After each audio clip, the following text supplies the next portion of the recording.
Bom tê-la aqui, nós vamos mais uma vez meditar na Palavra de Deus. Esse é o momento em que nós crescemos na fé, podemos aprender sobre um texto bíblico e assim alimentar o nosso coração. Nós vamos meditar no livro de Atos, no seu capítulo 4, do versículo 1 ao versículo 4, que nos apresenta a história de 2 apóstolos que foram presos por pregar o Evangelho.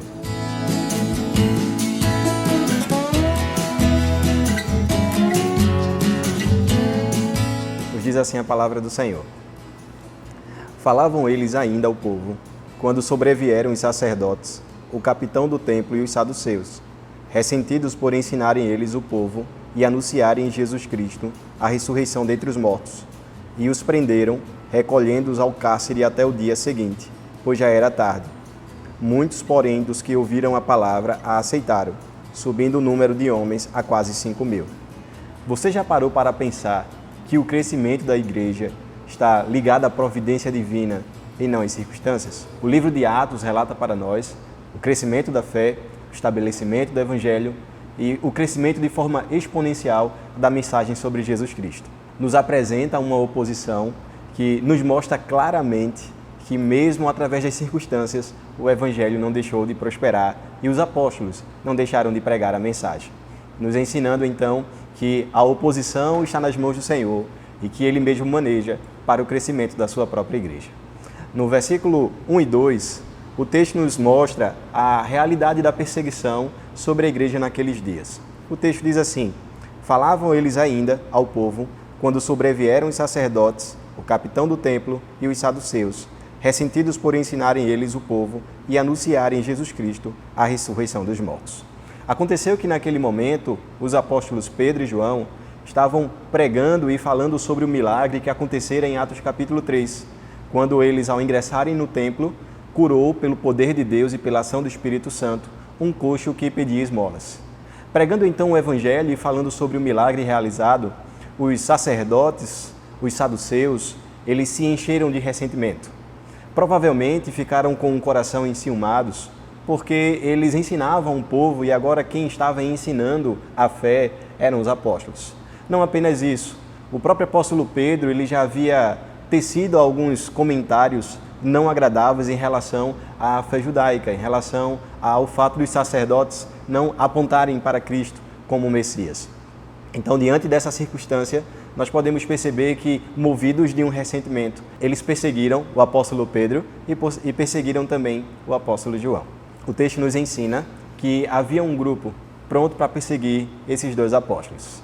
O texto nos relata sobre o sacerdote, que era aquele que era responsável pelos exercícios no templo. Estava ali também o capitão da guarda, que tinha a responsabilidade de manter a ordem no templo, como também os saduceus.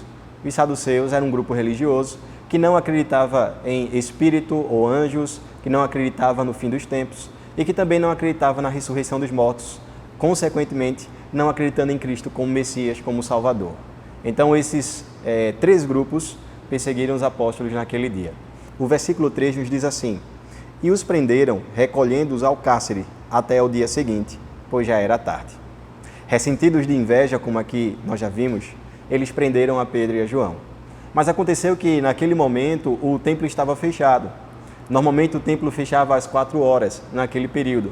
Se os seus portões estavam fechados, os apóstolos não poderiam ser julgados pela instância judicial dos judeus, que era o Sinédrio. Era necessário com que eles ficassem ou permanecessem presos em um local, para que em um outro dia, em uma outra oportunidade, eles fossem julgados com uma acusação de trazerem uma rebelião no templo e de causarem tumulto. É interessante observarmos que o livro de Atos ele vai trazer para nós diversas perseguições ou diversos momentos de perseguições em relação ao Evangelho. E pela primeira vez, Lucas, que é o escritor de Atos, ele nos traz a realidade da dura perseguição contra a igreja. Havia momentos de crescimento, havia momentos de paz, como também de oposição e dureza à vida da igreja.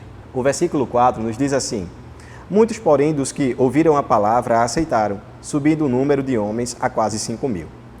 Um dos temas do livro de Atos é o crescimento da igreja. De uma forma muito clara, apesar de percebermos que os apóstolos Pedro e João estavam presos, o Evangelho mesmo assim continuava avançando. No relato anterior de Lucas, 3.000 pessoas se renderam ao Evangelho. E aqui nesse texto, nós podemos perceber que esse número sobe para quase 5.000 pessoas. Havia um apontamento de que a contagem era realizada pelo cabeça do lar. Então, alguns historiadores eles vão apontar para nós que nesse período, antes do martírio de Estevão e de uma grande ou maior perseguição contra a igreja, nós já tínhamos aqui um número de cerca de 20.000 pessoas abraçando a fé em Cristo, mesmo com a oposição desses líderes religiosos.